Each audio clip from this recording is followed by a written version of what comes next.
La tormenta que se desató sobre la Ciudad de México esa noche no era de agua, sino de un viento helado que hacía crujir los viejos marcos de madera de la casa del abuelo.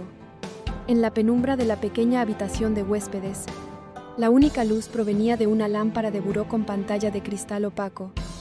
Bajo ese halo amarillento, las manos de Luna Arteaga no dejaban de temblar. Sostenía un trozo de papel avejentado, un documento con los bordes carcomidos por la humedad y el tiempo, la tinta negra, trazada con la caligrafía firme y apresurada de quien escribe un secreto inconfesable, parecía arder contra la celulosa, envenenada. Valeria murió envenenada. 4 palabras. Solo 4 palabras habían bastado para demoler el edificio de mentiras sobre el que Dalila Mondragón había construido su imperio y la vida entera de Luna. La muchacha sentía que le faltaba el aire. El pecho le subía y bajaba con una rapidez enfermiza, mientras una náusea profunda, oscura y visceral le revolvía el estómago. No era un dolor metafórico, era un desgarro físico. La imagen de la mujer del relicario, esa joven de sonrisa pura que compartía sus mismos ojos oscuros, ahora se teñía de una agonía espantosa. Su verdadera madre no se había ido por un capricho del destino o una enfermedad natural. Alguien le había arrebatado la vida a la fuerza. Alguien le había robado a su madre. La puerta de la habitación se abrió con un rechinido suave. Doña Meche entró cargando una taza de té de manzanilla humeante, pero se detuvo en seco al ver la postura encorvada de su nieta. La anciana conocía esa forma de derrumbarse. Era la misma postura que había adoptado Andrés la noche en que le confesó que Dalila lo tenía acorralado. ¿Qué tienes ahí, mi niña?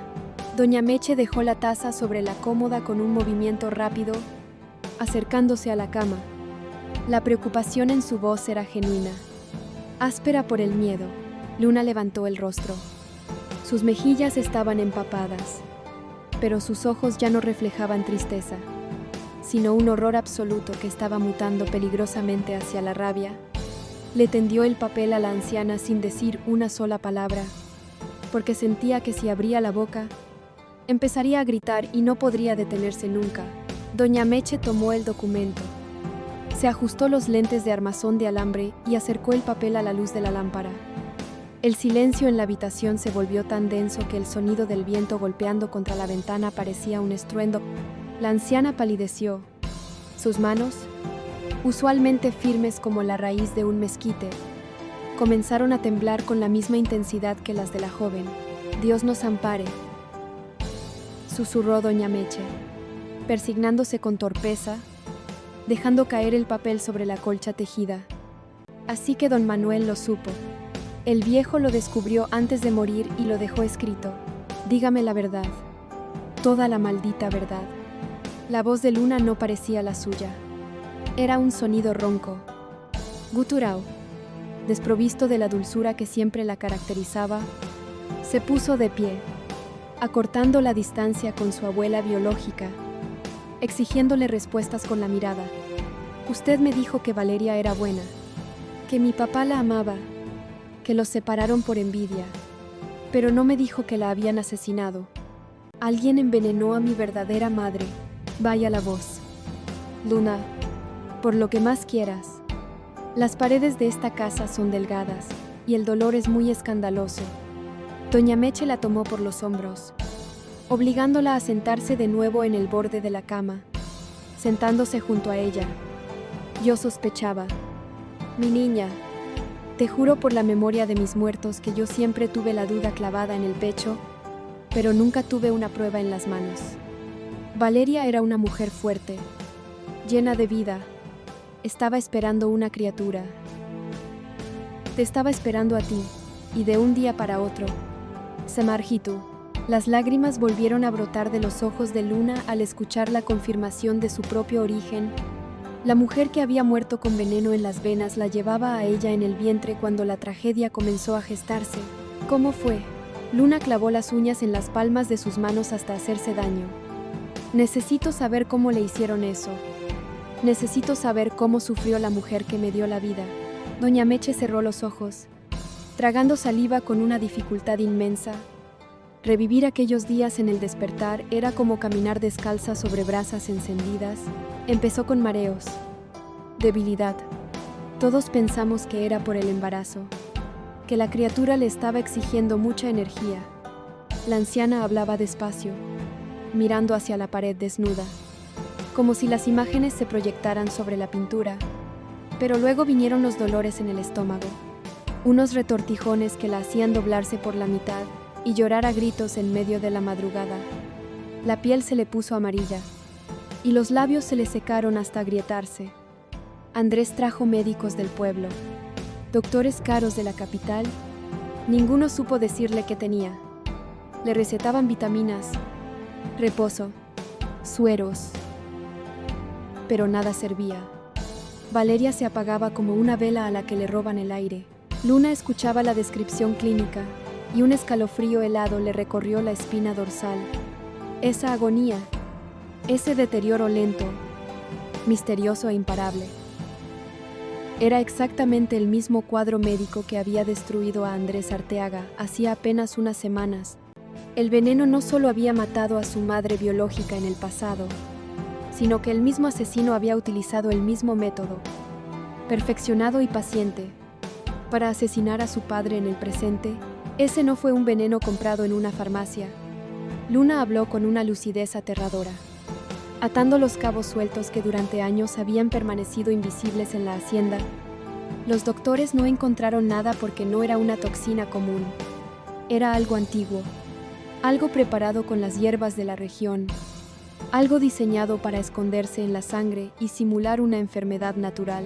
Doña Meche asintió lentamente, abriendo los ojos para mirar a su nieta. El terror compartido las unía en ese pequeño cuarto iluminado a medias.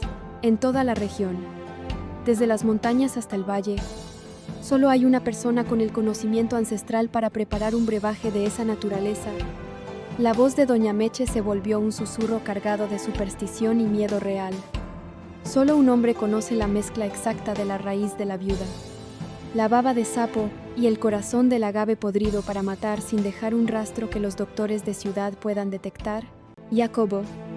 El nombre salió de los labios de Luna como una sentencia de muerte, la imagen del curandero de aspecto humilde, de movimientos sigilosos y sonrisas torcidas, se materializó en su mente. Boku, el hombre que siempre anda rondando las cocinas de la hacienda, el hombre que le prepara los tés para los nervios a mi mamá, ese hombre no es un curandero. Luna, es un brujo de la peor calaña. Un mercenario que vende sus conocimientos oscuros al mejor postor.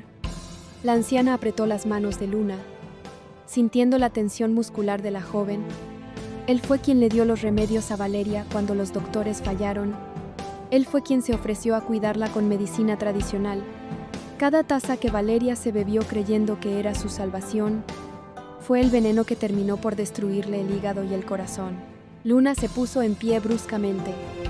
Zafándose del agarre de Doña Meche, comenzó a caminar de un lado a otro de la habitación, llevándose las manos a la cabeza, tirándose del cabello en un acto de pura desesperación psicológica.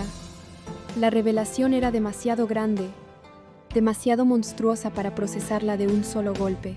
Boko era el ejecutor, la mano de obra barata, el arma homicida. Pero un curandero no envenena a la mujer del patrón por simple diversión. Boko no tenía ningún motivo personal para odiar a Valeria Contreras. Alguien le había pagado. Alguien con la ambición suficiente para querer quedarse con Andrés Arteaga.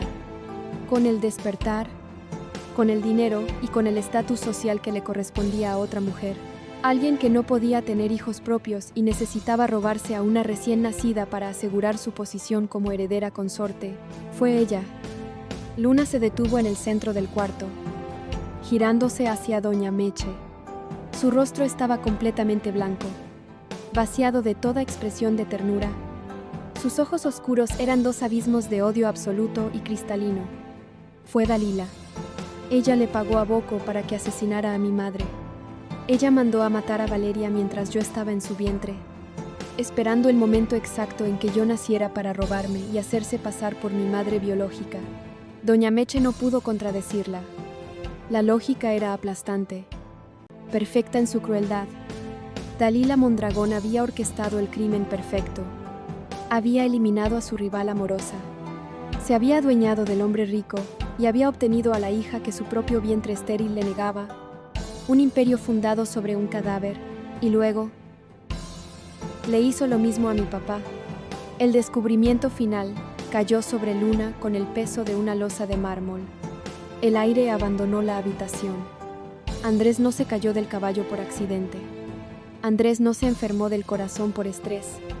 Dalila lo había estado envenenando sistemáticamente durante años, usando a Boko y tal vez a Federico para administrar las dosis exactas que lo mantuvieran débil, sumiso, hasta que la ambición de la viuda exigió su muerte definitiva.